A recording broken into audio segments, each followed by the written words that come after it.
Good morning, student. Myself, Kishan Kumar Nirvan from Government Polytechnic College, Chittorgarh, lecturer in Mechanical Engineering Department. आज हम discuss करेंगे columns. Column क्या होते हैं उस पर आज हम डिस्कस करेंगे. ये आपके ME 201 का एक चैप्टर है कॉलम्स. तो कॉलम क्या होते हैं? Column is an axially loaded vertical member which are use to take compressive load. Columns आपके कंप्रेसिबल एक्सियल लोड को लेते हैं. वर्टिकल मेंबर होते हैं, लाइक जैसे इस तरीके से कोई वर्टिकल मेंबर है और ये आपके कंप्रेसिबल जो लोड होता है उसको लेते हैं. तो column is N axial loaded, इस पर एक्सियली लोडेड होता है. और वर्टिकल मेंबर होता है which are use to take compressible load, कि किसी भी मेंबर के ऊपर जो कंप्रेसिबल लोड अगर आ रहा है तो उस कंप्रेसिबल लोड को लेने के लिए जिस वर्टिकल मेंबर का हम यूज़ करते हैं उसको हम कॉलम कहते हैं. There are 3 types of columns. 3 प्रकार के कॉलम्स होते हैं: long column, short column and intermediate column. जिसकी लेंथ बहुत ज़्यादा होती है एक डिफाइंड पैरामीटर से, तो उसको बोलते हैं लॉन्ग कॉलम्स. कुछ कॉलम्स बहुत शॉर्ट होते हैं, उसको शॉर्ट कॉलम्स. और कुछ ना तो लॉन्ग होते हैं ना शॉर्ट होते हैं, उनकी जो लेंथ है वो कुछ मीडियम होती है, उनको बोलते हैं हम इंटरमीडिएट कॉलम्स. तो जनरली लॉन्ग कॉलम्स फेल इन बकलिंग यानी कि बेंडिंग. जो लॉन्ग कॉलम्स होता है अगर उसके ऊपर अगर compressible load, axial compressible load apply किया जाता है तो वो जो फेल होता है वो ड्यू टू बेंडिंग होता है जनरली, है ना. और शॉर्ट कॉलम फेल इन क्रशिंग. जो शॉर्ट कॉलम होता है उसके ऊपर अगर एक्सियल लोड लगाया जाए तो उसके जो फेल होने के सबसे ज़्यादा चांसेस है वो क्रशिंग के थ्रू होते हैं. वेयर एज इंटरमीडिएट कॉलम, और जो इंटरमीडिएट कॉलम होते हैं जो ना शॉर्ट होते हैं ना ज़्यादा लॉन्ग होते हैं, वो जो इंटरमीडिएट कॉलम होते हैं वो may fail in combined action of buckling and crushing. तो वो जो कॉलम्स होते हैं, अगर जो इंटरमीडिएट कॉलम्स होते हैं उनके ऊपर एक्सियल लोड, जो कंप्रेसिबल लोड अगर अप्लाई किया जाए तो उनके जो फेल होने के चांसेज है वो बेंडिंग और क्रशिंग दोनों के द्वारा होते हैं. तो Euler's theory of buckling, long column के लिए, हम लॉन्ग कॉलम के लिए देखते हैं. तो आइलर्स थ्योरी ऑफ बकलिंग, तो बकलिंग के लॉन्ग कॉलम जो है बकलिंग के थ्रू फेल होते हैं. तो हम पहली जो थ्योरी है वो देखते हैं, आइलर्स थ्योरी ऑफ बकलिंग. तो इसके लिए हम कुछ एज्यूम करते हैं. एज्यूम क्या क्या करते हैं? The axis of column is perfectly straight. जो आपका कॉलम है और उसकी जो एक्सिस है वो परफेक्टली स्ट्रेट है, उसमें कहीं पर भी पहले से कोई बेंड नहीं है. when unloaded and the load is passing through the axis of the column, और जो आपका लोड है वो टोटल लोड जो किससे पास हो रहा है? आपकी एक्सिस ऑफ द कॉलम से पास हो रहा है. और जब वो अनलोडेड कंडीशन में है उस टाइम पर आपकी जो एक्सिस है वो कम्प्लीटली स्ट्रेट है. सेकंड हम देखते हैं, द कॉलम इज सिलेंडर यानी लॉन्ग एंड प्रिज्मेटिक. जो आपका कॉलम है वो सिलेंडर यानी कि लॉन्ग है और प्रिज्मेटिक है. ओके. थर्ड देखते हैं, the material is homogeneous isotropic and elastic. और आपने कॉलम के लिए जो मटेरियल यूज किया है वो होमोजीनियस होना चाहिए, आइसोट्रोपिक होना चाहिए और इलास्टिक होना चाहिए. और फोर्थ है, the flexural rigidity is constant. जो फ्लेक्चरल जो रिजिडिटी है वो जो कांस्टेंट होनी चाहिए. तो इस तरीके से हम टोटल 4 एज्यूम्पशन है. पहला क्या है कि जब आपका कॉलम अनलोडेड कंडीशन में हो तब उसकी जो एक्सिस है वो एकदम स्ट्रेट होनी चाहिए. और जब हम लोड अगर अप्लाई करते हैं तो वो लोड जो है उसकी एक्सिस से पास होना चाहिए, ऐसा हमने एज्यूम किया है. दूसरा जो है आपका कॉलम जो है लॉन्ग होना चाहिए और प्रिज्मेटिक होना चाहिए. थर्ड है आपका, the material is homogeneous isotropic and elastic. Material आपका होमोजीनियस होना चाहिए, आइसोट्रोपिक एंड इलास्टिक होना चाहिए. और फ्लक्चरल रिजिडिटीज कांस्टेंट होनी चाहिए. ओके. तो हम इसको इस जो आपके आइलर्स थ्योरी है उसको देखते हैं. तो ये आपके एक कॉलम है,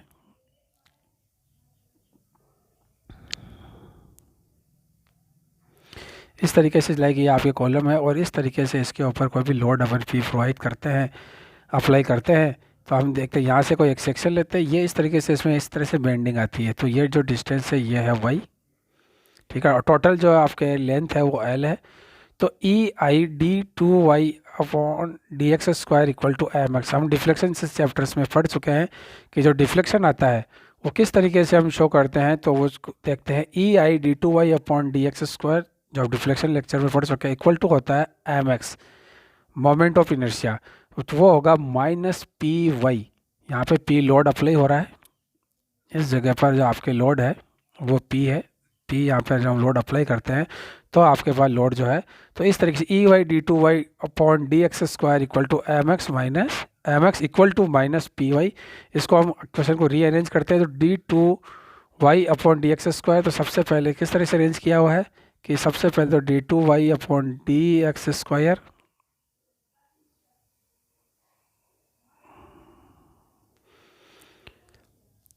हो जाएगा आपके minus P Y upon E I, और फिर इसको हम पक्षांतरण के थ्रू साइड में लेके जाते हैं तो पॉजिटिव होकर के D two Y upon D X square plus P E Y upon Y equal to zero.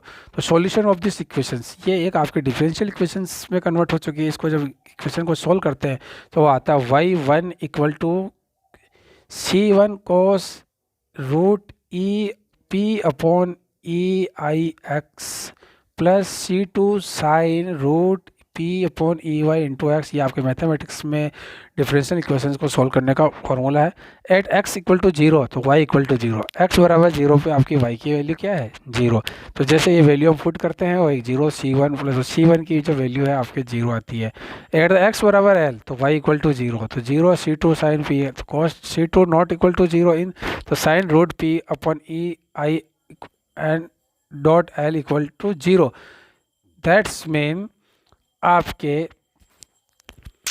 Root P upon E I into L equal to N pi. N पाई क्यों, क्योंकि zero degree पर पाई, उसके बाद 2 पाई 3 पाई सब पे पर आपके साइन की जो वैल्यू है वो जीरो होगी। और इसको हम सॉल्व करते हैं, इसको दोनों इक्वेशन को दोनों साइड को रन की root P upon E Y into L equal to N T दोनों को अपन स्क्वायर कर देते हैं, तो हमारे पास जो इक्वेशन जनरेट हो जाती है वो हमारे पास इक्वेशन जनरेट होती है कि P upon E I into L square sorry ये N square upon pi square. इससे हम P की वैल्यू निकाल लेंगे तो P बराबर होगा N square pi square E I upon L square.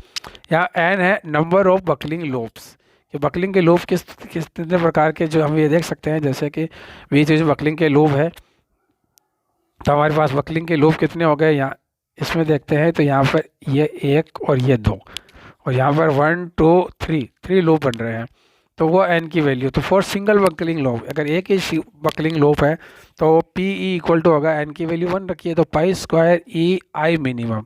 तो जो उसकी मिनिमम है आई जो है मोमेंट ऑफ इनर्शिया वो मिनिमम होनी चाहिए अपॉन एल ई स्क्वायर।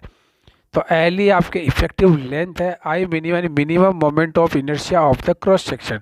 जो आपका कॉलम है उसके जो क्रॉस सेक्शन है उसकी जो मोमेंट ऑफ इनर्शिया है वो मिनिमम होनी चाहिए। अब उसके बाद देखते हैं इफेक्टिव लेंथ। इफेक्टिव लेंथ किसको कहते हैं कि it is the distance between 2 points where bending moment is zero, कि कोई भी 2 पॉइंट जहाँ पर बेंडिंग मोमेंट जो है आपके जीरो है तो उन दोनों के बीच की जो डिस्टेंस होगी उसको हम बोलते हैं इफेक्टिव लेंथ। तो इफेक्टिव लेंथ होगी आपके it is the distance between 2 point where bending moment is zero. Clear है कि 2 पॉइंट है जहाँ पर बेंडिंग मोमेंट जीरो है, उन दोनों के बीच की जो लेंथ होगी उसको हम बोलेंगे इफेक्टिव लेंथ। जैसे ए या ये दोनों पे जीरो है तो इफेक्टिव लेंथ तो ये आपकी होगी इफेक्टिव लेंथ। ओके, अब हम देखते हैं आई मिनिमम क्या होता है कि the moment of inertia is taken minimum because buckling will start about that axis which have minimum moment of inertia.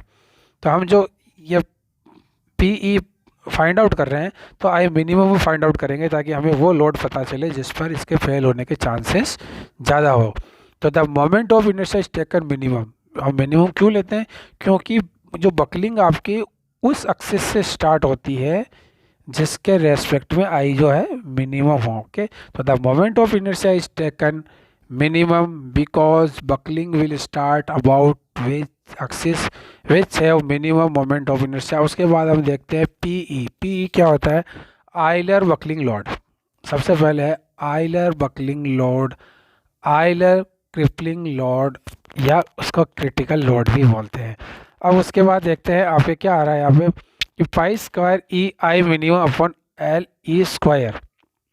Okay, तो आई मिनिमम क्या होता है, एम और ए के स्क्वायर मिनिमम, एरिया से भी कर सकते हैं ना उसको, कि जो आपके आई इक्वल टू होता है, आई इक्वल टू होता है एक तो आपके एम के स्क्वायर, और उसको ए के स्क्वायर से भी डिनोट कर सकते हैं। तो पाई स्क्वायर ई और जो आपके आई मिनिमम था, आई मिनिमम की जगह हम रख रहे हैं यहाँ पे A K minimum square upon L E square. Okay, तो P equal to pi square E A upon L E, यानी effective length upon K minimum का स्क्वायर, तो pi square E A upon lambda का square.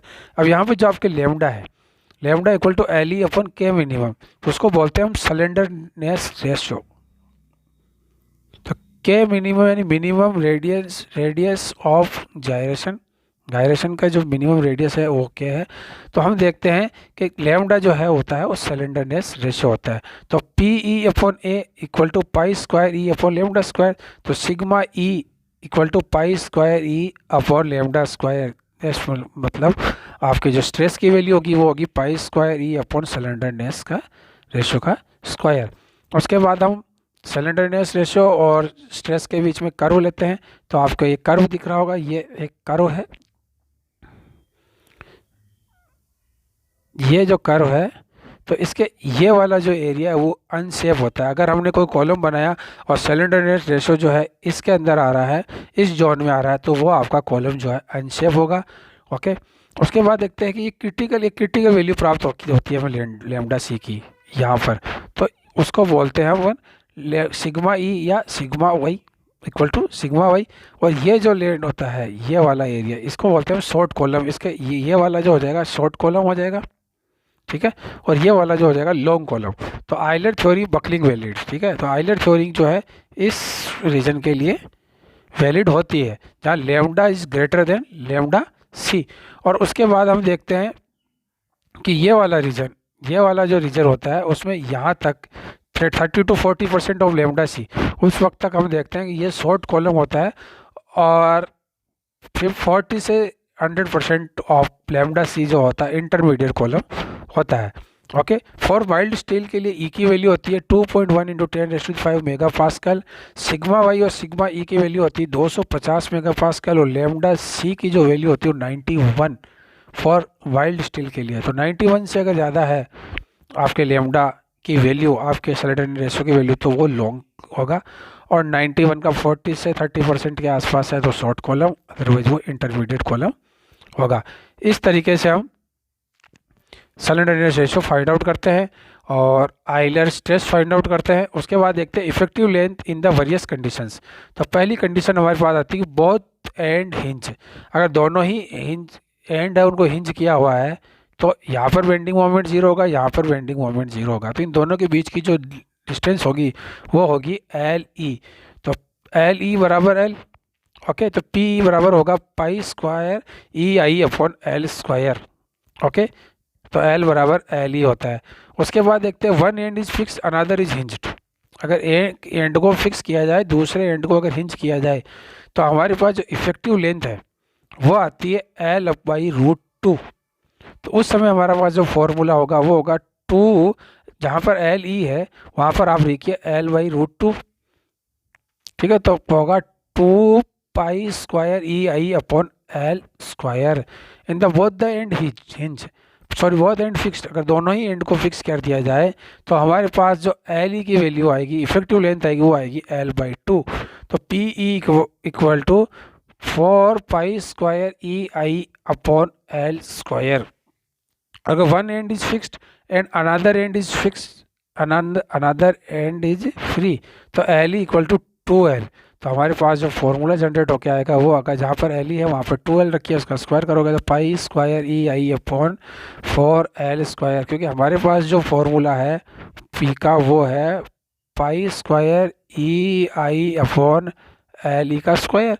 और इस तरीके से हम ये चारों निकाल सकते हैं। तो हमें ये याद रखना है कि अगर वन एंड फिक्स्ड है और सेकंड एंड इज फ्री है तो एल ई की वैल्यू 2l होगी। अगर दोनों एंड फिक्स है तो एल ई की वैल्यू हाफ हो जाएगी l/2। और अगर वन एंड फिक्स्ड है और दूसरा हिंज है तो एल ई की वैल्यू हो जाएगी l/√2, यानी इफेक्टिव लेंथ हमारी l/√2 होगी। और दोनों ही एंड अगर हिंज है तो हमारे पास जो इफेक्टिव लेंथ है वो होगी l। ओके, इस तरीके से हम देखते हैं कि आइलर थ्योरी क्या होती है। आइलर थ्योरी के अंदर हमने क्या क्या एज्यूम्शन किया था, वो एज्यूम्शन हमें ध्यान रखने हैं। तो और आपका कॉलम होता क्या है, जो एक्सियल कंप्रेसिव लोड को लेता है और एक्सेप्ट करता है। तो thank you so much student. Next lecture में हम देखेंगे कि रैंकाइन थ्योरी फॉर कॉलम्स की क्या होती है, रैंकाइन थ्योरी, उस पर हम डिस्कस करेंगे। Thank you so much.